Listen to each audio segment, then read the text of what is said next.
Okay, is everybody ready for that spelling? FBI speaker is Special Agent in Charge, Robert Bowles, R-O-B-E-R-T, last name B-O-H-L-S. And then for the Utah Department of Public Safety, we have Commissioner Bo Mason, B-E-A-U, last name M-A-S-O-N. Anyone need me to repeat that? Yeah, One more time. Robert Bowles, R-O-B-E-R-T, Bowles, B-O-H-L-S, and then Bo Mason, B-E-A-U, Mason, M-A-S-O-N.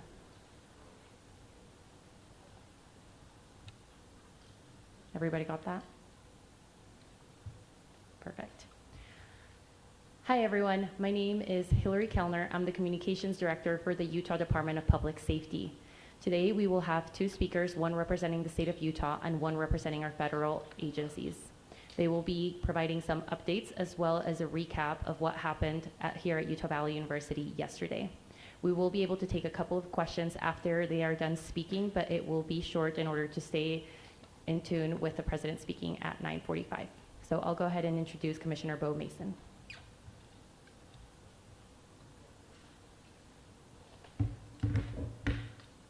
Good morning. I am Bo Mason, Commissioner for the Utah Department of Public Safety. I'd be remiss if we didn't start off today and recognize the significance of the day. Historically on 9/11, law enforcement has come together as a group to recognize and honor those that sacrificed to preserve the ideals of this country, the freedoms of this country. And instead we find ourselves today hunting a murderer who chose to violate our rights, the rights of an individual within this country. Just to recap yesterday's events, at around 12:20 p.m., political influencer Charlie Kirk was at Utah Valley University participating in a student-sponsored event with Turning Point USA. Charlie was shot at that event. He was transported to a local hospital where he later passed. Last night, his body was moved to the state office of the medical examiner. We will continue to facilitate movements to get him home today and with his family. Yesterday, during the investigative process, we located a couple of persons of interest. We interviewed those individuals, and after releasing them and after clearing them of being suspects, they face scrutiny, they face threats. We asked the public to be patient with the investigative process. These individuals were not suspects, they were people of interest. We ask that you do not impose into those people and that investigative process. They don't deserve that harassment for being subject to that. I'd like to thank all the investigators that are involved in this. They have worked around the clock. All day yesterday, through the night last night, investigators from the State Bureau of Investigations, from county, from city agencies, the university, our federal partners with the FBI, the ATF, and many others. Those are just a few of the people that we have involved in this. I'd like to thank all of them for their strong work. Through all that work last night, we were able to make a few breakthroughs. We were able to track the movements of the shooter. Starting at 11:52 a.m., the subject arrived on campus, shortly away from campus. We have tracked his movements onto the campus, through the stairwells, up to the roof, across the roof to a shooting location. After the shooting, we were able to track his movements as he moved to the other side of the building, jumped off of the building, and fled off of the campus and into a neighborhood. Our investigators have worked through those neighborhoods, contacting anybody they can with doorbell cameras, witnesses, and have thoroughly worked through those communities, trying to identify any leads. We do have good video footage of this individual. We are not going to release that at this time. We are working through some technologies and some ways to identify this individual. If we are unsuccessful, we will reach out to you as the media and we will push that publicly to help us identify them. But we're confident in our abilities right now, and we would like to move forward in a manner that keeps everyone safe and moves this process appropriately. Last night I communicated with Erica.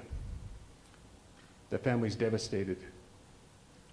As a commissioner of public safety, as a father, as a husband, I can only imagine what that family's going through.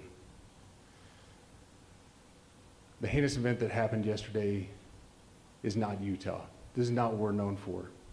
Over the past several weeks, we've seen this state come together to help families in mourning, come together as a community to show what Utah is known for a state of character, of service, of camaraderie, of a neighboring feel.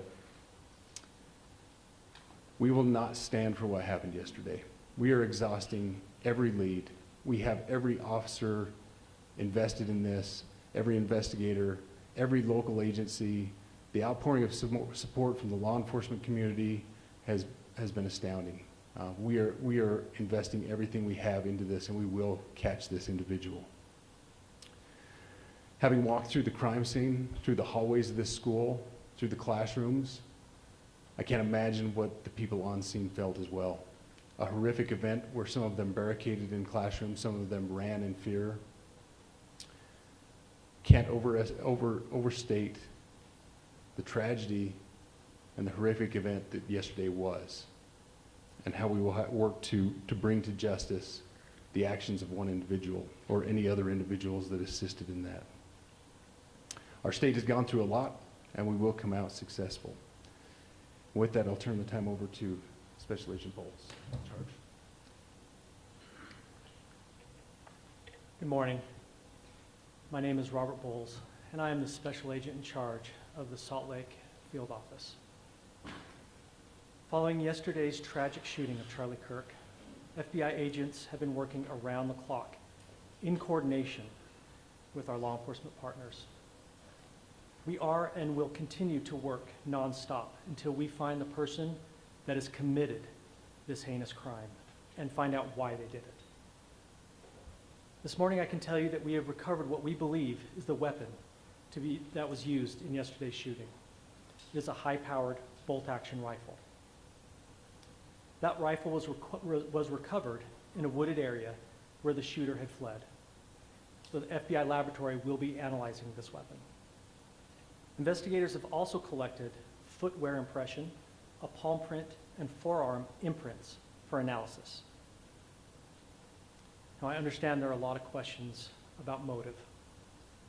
I assure you that all leads, tips are being fully investigated. As of this morning, we have received more than 130 tips. We thank the community for that. The FBI has brought every resource to bear, and we will continue to do so throughout the course of this investigation. The FBI's mission is to protect the American people. It's to uphold the Constitution of the United States. Any attack on the First Amendment is an attack on the very foundation of our democracy. That is why we will relentlessly pursue this case and the shooter until we find him. We also continue to grieve with the family and the community. It's our community. If you have any video or images from the shooting, we ask you to please submit them to our digital media tip website at www.fbi.gov/Utah Valley Shooting. You can also call the FBI at 1-800-CALL-FBI. We truly rely on the public's help in these types of cases, and no tip is too small or insignificant. Thank you.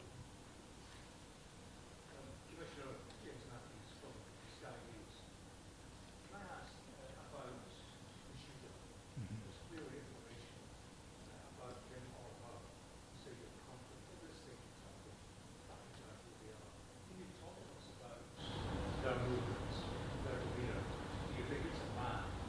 And also, can I ask, what are the security arrangements in place? Was that movement being monitored? Absolutely. So what I'll release about the suspect is